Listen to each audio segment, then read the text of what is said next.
जय हिंद दोस्तों, कैसे आप सभी लोग। आप सभी लोगों का स्वागत है आपके अपने यूट्यूब चैनल इन्फॉर्मेटिव कर्ण पर। और जहां चेहरे मुस्कुराते थे, ये थे इसलिए क्योंकि वहाँ सब था ही। सब था ही इसका मतलब घर, सड़कें, खाना पानी, बिजली और यहाँ तक कि ज़मीन भी सब था ही। और जब मैं ऐसी बातें कर रहा हूँ तो आपको लगेगा कि कहीं कुछ तो हुआ है। और ये बात बिल्कुल सही है कि भारत में अलग अलग हिस्सों में बाढ़ का आतंक छाया हुआ है। पंजाब की बात हमने सुन ली, हमें असम का पता है, पर हमारी नज़रों से एक राज्य, एक स्टेट अभी भी ओझल है। और मैं आज वहीं की बात करने वाला हूँ। तो जहाँ तक नज़रें जाती हैं, जहाँ तक नज़रें जाती हैं वहाँ सिर्फ अब पानी का सैलाब बचा है, जिसमें लोग बंद हैं जैसे किसी जेल में हो। जेल में आपको निकलने का मौका होता है, बट यहाँ ना लोगों के पास निकलने का मौका है, ना समय से खाना है, ना अपना सर के ऊपर कोई घर है। और लोगों ने यहाँ तक कि आस भी छोड़ दी है कि कोई सरकार आकर हमें बचाएगी। सरकार जिसे वो चुनते हैं, सरकार जिन्हें उनके लिए काम करना चाहिए।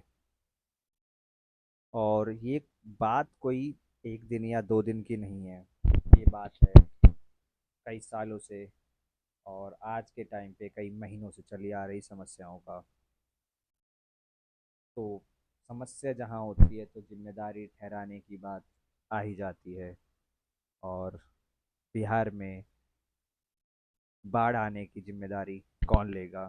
सबसे बड़ा सवाल ये है। क्या वो सरकार लेगी जिन्होंने समय से प्रबंधन नहीं किया, या कौन? सरकार नहीं तो कौन? ये सवाल हमेशा उठता है और उठता रहेगा। जिम्मेदारी किसकी है? अगर आपको सही बताऊं तो बिहार का एक गांव है जो ये बिलीव कर रहा है कि अब हम, जो ये मान चुका है कि हमारा अंत अब सिर्फ जलमग्न से होगा। जल की पर पानी हम पे बह जाएंगे और हम उसके नीचे पता नहीं कब दब जाएंगे। बात सही है, बात सच है और बात कड़वी भी है कि बिहार का एक गांव जो इस खौफ में है, जिसका नाम जमनिया है, वो इस खौफ में है नहीं, वो इस खौफ में था कि अब अगला दिन हमारे साथ क्या होगा। और अगला दिन वो पूरा गांव जल में समा गया। ना कोई उसको सरकार रोक पाई, ना कोई इंसान रोक पाया, ना कोई समाज रोक पाया। पूरा का पूरा गांव जल के अंदर बह गया। तहस नहस हो गया पूरे गांव। सैकड़ों लोगों को विस्थापन होना पड़ा, सैकड़ों लोगों के साथ समस्या हुई, सैकड़ों लोग पता नहीं कैसे जी रहे हैं भाई वहाँ पे। एक दो दिन से नहीं, पिछले 2-3 महीनों से। और ऐसा कहा जा रहा है कि वो गांव भारत के नक्शे से कब हट जाएगा, किसी को कुछ पता नहीं। और फिर अगर जिम्मेदारी की बात आएगी तो जिम्मेदारी कौन लेगा?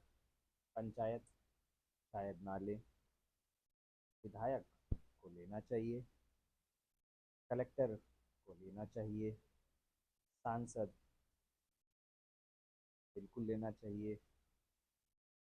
यहाँ तक कि इसके अलावा बहुत सारी ऐसी कमेटी हैं, ऐसे सचिवालय हैं जिनको लेना चाहिए, बट इस समय में सब अपनी हाथ ऊपर करके जा चुके हैं कि हमारे बस की नहीं है।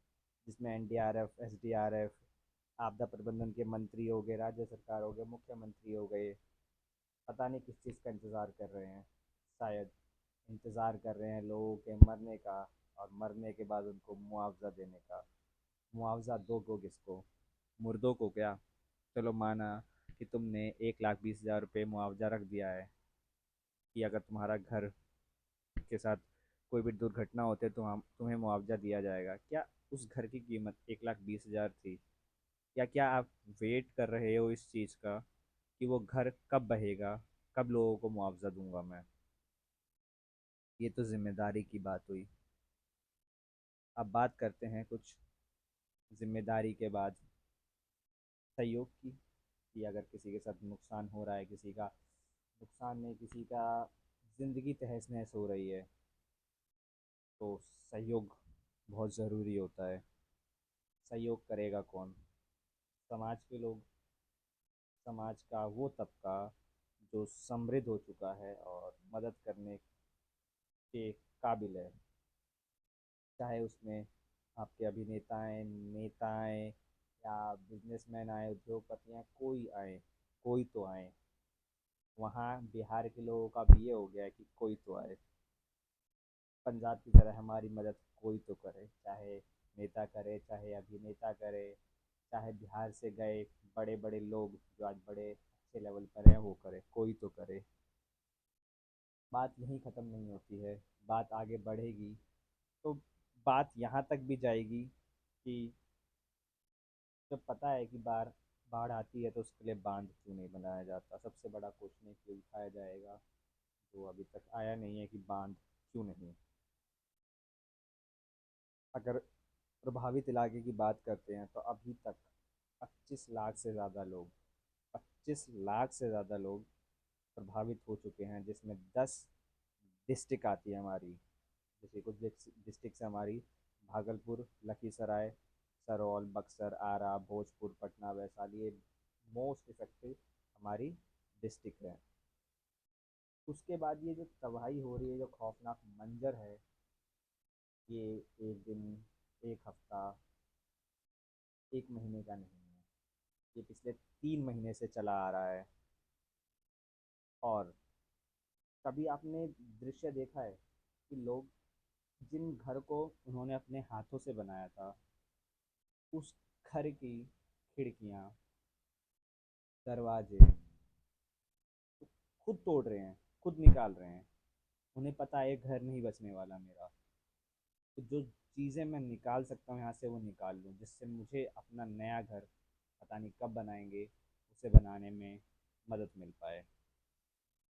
और अगर बिहार सरकार की बात करते हैं, जो मुख्यमंत्री अभी नीतीश कुमार है, लगता है वो इलेक्शन में बिजी हैं, तो बिहार का जो बजट आता है, बिहार बजट में उन्होंने फ्लड रिलीफ के लिए 2025 के बिहार बजट में फ्लड रिलीफ के लिए 9,238 करोड़ रुपये सेंक्शन हुए हैं।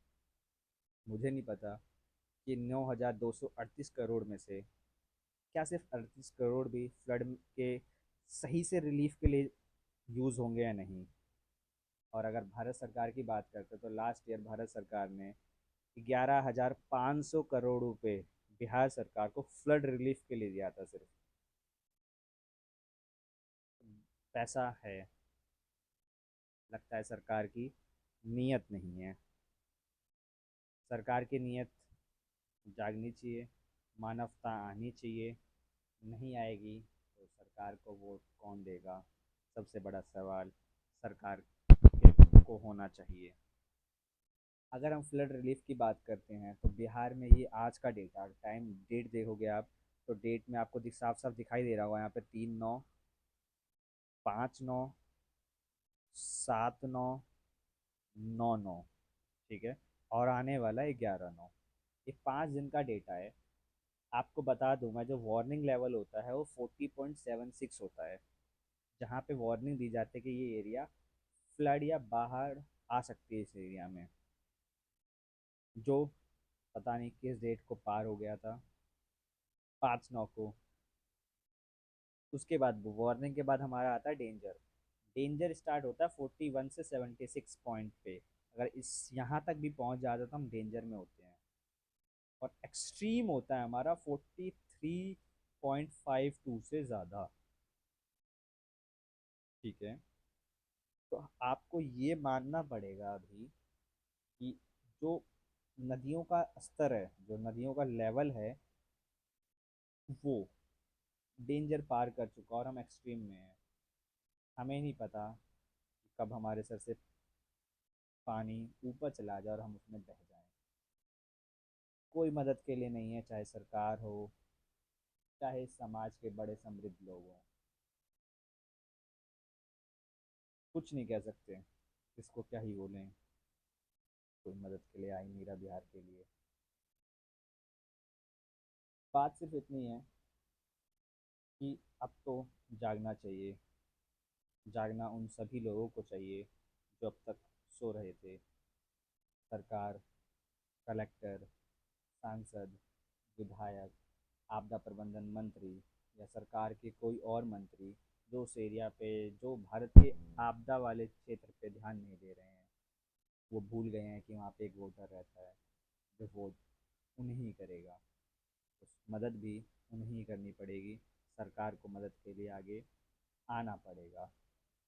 माना सरकार निकम्मी है, सरकार मदद नहीं करेगी, तो जो समाज के समृद्ध लोग हैं उन लोगों को एक दूसरे का हाथ पकड़कर आना पड़ेगा। नहीं तो हमें नहीं पता कि जमनिया जैसा बिहार के कितने गांव मानचित्र से कब हट जाएं। एक बहुत बड़ा सवाल होगा ये। तो इस वीडियो को अभी तक हम यहीं रखते हैं। कोशिश करता हूँ आपको बिहार के बारे में थोड़ा सा तो पता चला होगा। तो मिलते हैं नेक्स्ट वीडियो में किसी और टॉपिक के साथ। तब तक के लिए जय हिंद, जय भारत।